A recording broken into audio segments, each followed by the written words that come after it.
Hi everybody, this is Lisa, Connecticut Worms and Gardens. It's time for an experiment. It's not anything too crazy, but we're going to have, well, I hope to see some interesting results. So what I'm looking at, or what we're all looking at, are two bus bins containing European night crawlers. Now, the age of the worms are identical. The population is just about identical. What is not the same is the bedding. This one on the right, and I'm going to label it, is traditional. Well, let me back up. So this bin was in another, these worms and this bedding were in another container, a smaller container, and I realized it was a little too small, so I just dumped it in here. And so there's a lot, oh boy, there's a lot of cocoons. Look at all the cocoons on top. Yeah, okay, I digress. So I dumped it into this bus bin, and before doing so, I added just some basic shredded cardboard to the bottom. Moistened, whoops, sorry, worm. Oh, you're okay. Moistened, shredded cardboard. And they're going to get some, standard issue vegetable scraps for food. So this is partially decomposed or composted already, worm castings. And just to give you an idea of what the worms look like, let me try to find an adult. Now, some of these are not, well, that's still a juvenile. Some of these are not that big. Now, they were very big when I got them, which is quite often with European night crawlers when they're raised in manure and fed high-protein worm chow. So here's an example of what, okay, not that one there. That's a miniature worm.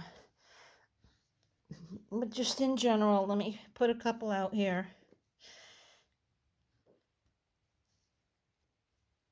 Just keep pulling a few out. Okay, this is another miniature worm, I think. I mean, this one here is not bad. That's a pretty decent size Euro. Let me pick these up. So, yeah, I mean, these are overall average, vegetable scrap fed Euros. Not monsters, but not miniatures either. And there are a lot of babies in here too, and I'm sure right now they're at the bottom because I'm in a room with a lot of light. So, but anyway, that's what's in this one. And this is going to be the standard bedding bin. This bin, also, these were Euros. These are Euros. Not only were they Euros, they still are, believe it or not. Similarly, they were in a small container. They were actually in one of these cat litter buckets, and I realized that they just don't do well in something that small because they're big worms. And likewise, I took the partially broken down castings that they had created in that smaller container and dumped it in here. But the base of this is a completely different material. What's at the bottom of this, and I don't need a glove, even though some people might. What this is 7-year-old composted horse manure. And I put a few leaves and whatnot from my yard in it. It has no odor, just like worm castings have no odor once they're done. Manure, any kind of manure, when it's old enough, it has zero odor. And 7-year-old is about as cream of the crop, I guess is the expression. And just to make it a little more authentic here, hold on. Here is another clump, and you can see the fiber from the grain or whatever. And I'm going to, break it apart so you can see how crumbly it is. And this is composted manure. There's no smell, no odor, no bugs, no anything. Although I did find in it a few red wrigglers because, of course, they found their way to it. And as a matter of fact, this was so real. Look at this.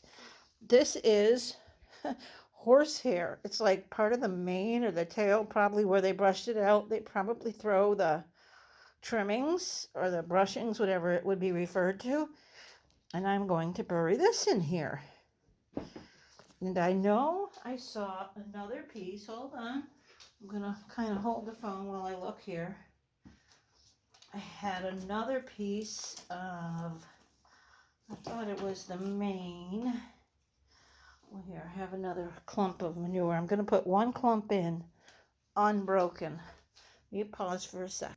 Okay, so here's another piece of the horsehair that I found. And this looks to me, from knowing horses as well as I do, this looks to me like it's from the mane, and the other piece was from the tail. So I'm going to bury this in here too. So I'm going to take this giant clump of manure. I'm not going to break it up. I'm going to put it in the middle, and we're going to see when we do break it up at some point if it becomes a worm ball. And as you know, you saw the hair go in. There's mane hair and there's tail hair, at least that's what I think from digging through the pile out there. And there's some pieces here where you can see you can tell it's manure, but again, it's so old. So this is going to be the manure bin, and this is going to be the basic bedding bin. And they're going to be fed the same. They're both going to be fed. Whatever I have in the freezer is what they're going to eat. For today, it is some thawed out butternut squash that was actually cooked, steamed, and I didn't really care for it. So I put it in the freezer and thawed it out, and I'm going to add it to here. And what my goal of this experiment is to see if the worms in the manure bin get bigger, much bigger than the worms in the bedding only bin. And I believe that they will, because I believe, well, in addition to worm chow, I know that the facility I brought these from, which was Buckeye Organics originally, they were feeding them chow. So, and I don't feed chow, but that could have been part of the factor that they were so chunky when I first got them. But they also were raised in manure. So I'm just trying to get some of them up here so you can see that they're the same as what's in the other bin. And, you know, there's babies, there's adults, there's juveniles. So I'm going to label the bins.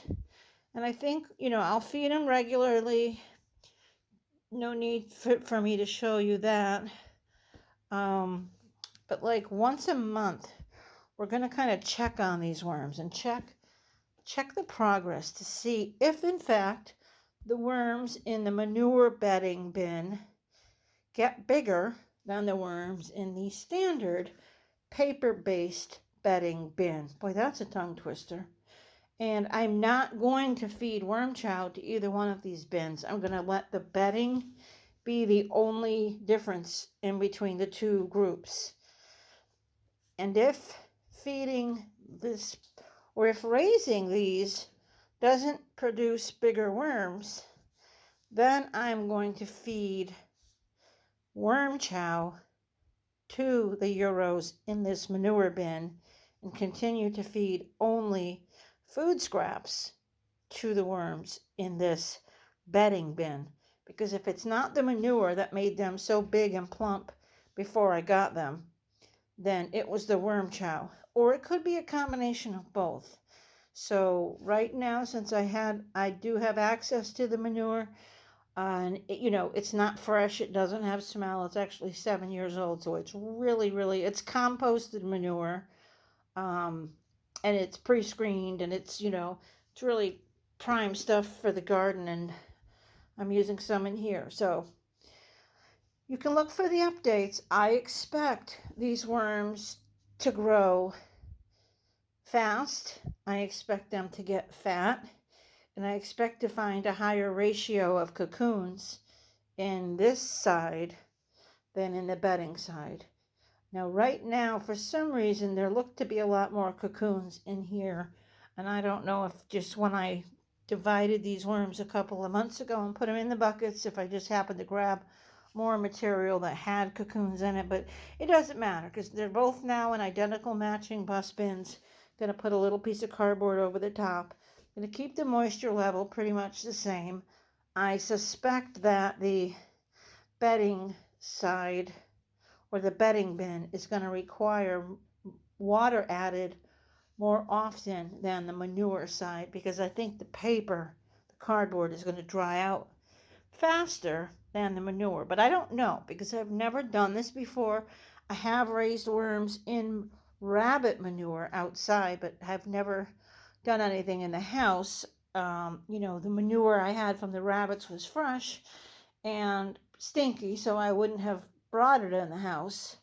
But this being so old and so completely composted, it's okay to be indoors, and there's no bugs of any kind. There's no flies, and it's been sitting in my yard for a while now since it was dumped, and there's been no flies at all around it. It is just that far decomposed. So this will be interesting. It's going to be interesting for me and maybe, for you too.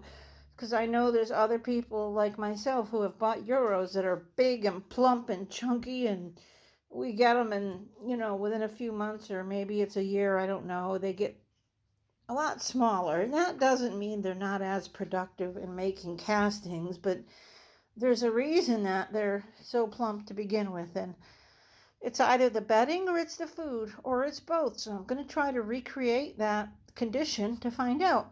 So stay tuned for updates. So this will be the manure bed versus bedding bed Euro bends. And I'm going to make a playlist for it. Please like this video if you do, share it if you want to, and subscribe if you haven't already so you can get the updates on these two. That's all for now. Bye-bye.